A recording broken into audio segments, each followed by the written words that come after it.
Assalamualaikum warahmatullahi wabarakatuh. Sini saya akan menjelaskan sejarah, filologi, dan fikih logo masa klasik. Materi kelompok pertama. Sebelum saya menjelaskan kedua materi tersebut, sebaiknya kita mengucapkan syukur terlebih dahulu kepada Allah Subhanahu wa taala karena telah memberikan saya kesehatan dan dapat mengerjakan tugas yang diberikan oleh dosen pembimbing, yaitu Ustazah Eni Zulfa. Dan salawat serta salam tidak lupa tercurah limpahkan kepada bimbingan kita Nabi besar Muhammad SAW, yang mana telah membawa kita dari zaman jahiliyah menuju zaman terang benderang, yakni ad-dinul Islam. Langsung saja saya akan membahas sejarah perkembangan filologi.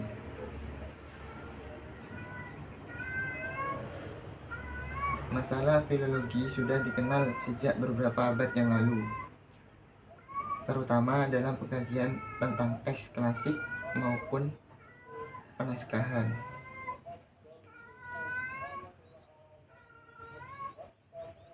Mengetengahkan filologi sama artinya dengan membicarakan bahasa, budaya, sejarah, antropologi sosial, dan hukum, karena erat kaitannya dengan kehidupan manusia.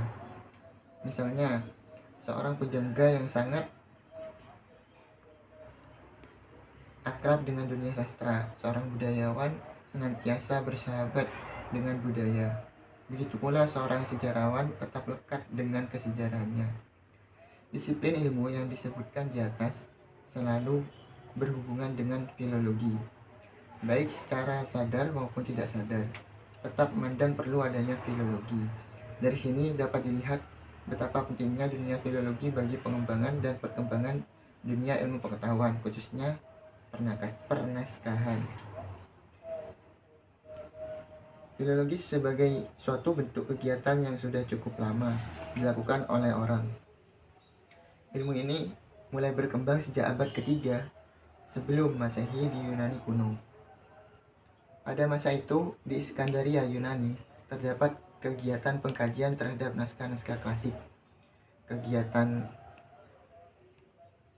filologi pada masa itu tidak terlepas dari kegiatan ritual kepemujaan terhadap Dewi Muses yang dianggap sebagai Dewi ilmu pengetahuan, sehingga kegiatan filologi berpusat di kuil Muses yang disebut museum. Dikutip dari Reynolds dan Wilson tahun 1968.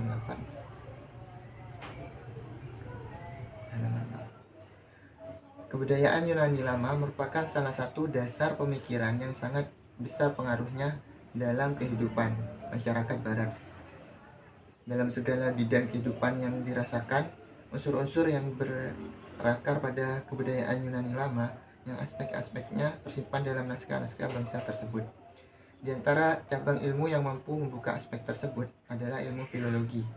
Maka ilmu filologi Yunani lama merupakan ilmu yang penting untuk menyajikan kebudayaan Yunani lama, yang hingga abad ini tetap berperan dalam perluas serta memperdalam pengetahuan mengenai sumber ilmu dari ilmu pengetahuan. Kebudayaan Yunani lama tidak hanya berpengaruh di dalam dunia barat, akan tetapi berpengaruh juga di belahan dunia lain, seperti kawasan Timur Tengah, Asia Tenggara, dan Indonesia. Filologi pertama kali dikembangkan di Iskandaria, sebuah kota yang termasuk ke dalam Imperium Yunani pada abad ketiga sebelum Masehi. Istilah ini pertama kali digunakan oleh Eratosthenes untuk merujuk pada sekelompok ahli yang memusatkan studinya pada teks-teks klasik dalam bahasa Yunani. Para ahli-ahli ini berhasil membaca naskah-naskah Yunani lama pada abad ke-8 yang umumnya ditulis pada gulungan papirus dengan tulisan Fenisia yang kemudian dikenal dengan huruf Yunani. Studi filologi pada masa permulaan ini lebih diarahkan pada usaha penyelamatan teks-teks Yunani klasik dari kepunahan.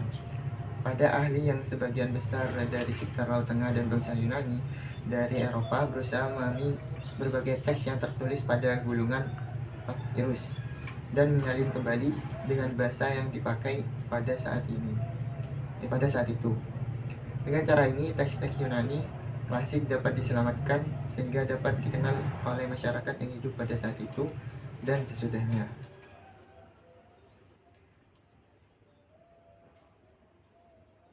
Jadi kesimpulannya, filologi ini pertama kali ditemukan yaitu pada abad ketiga sebelum Masehi di sebuah kota yang termasuk ke dalam Imperium Yunani, yaitu kota Iskandaria.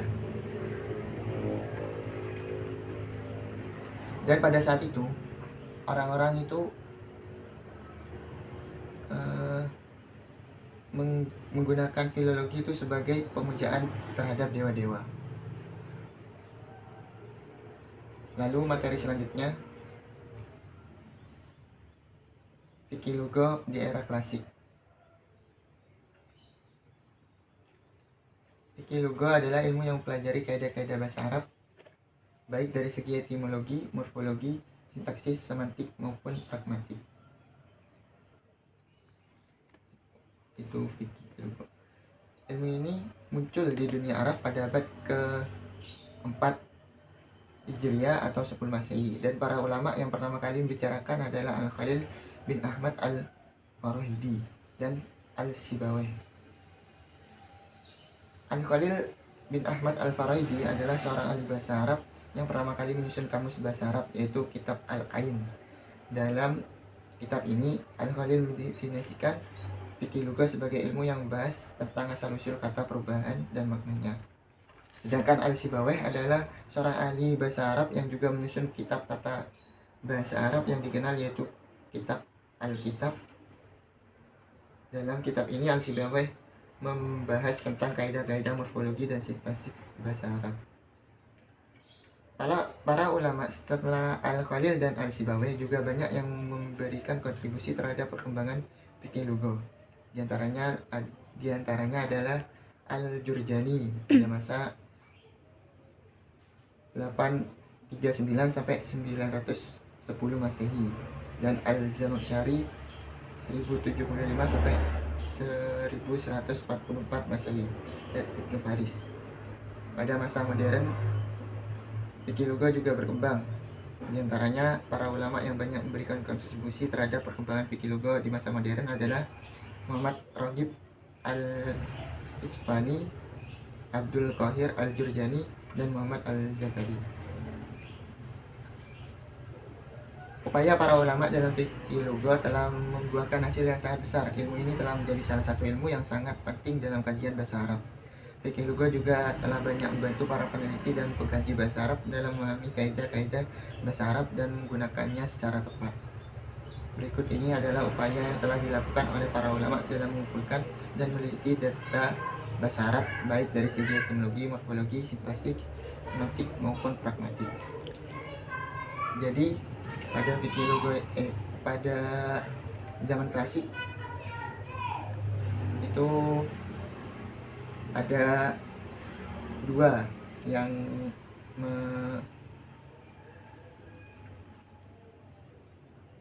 dua ilmuwan fikih lugo, yaitu yang pertama adalah Al-Sibawayh dan Ahmad Al-Farahidi. Lalu upaya pengembangan fikih lugo ini oleh para ulama-ulama tersebut banyak dilakukan, yaitu seperti mengumpulkan dan meneliti data bahasa Arab baik dari segi etimologi, morfologi, sintaksis, semantik maupun pragmatik. Sekian, itu saja yang dapat saya pahami dari dua materi tersebut. Kurang lebihnya mohon maaf. Syukran ila ihtimamikum. Wassalamualaikum warahmatullahi wabarakatuh.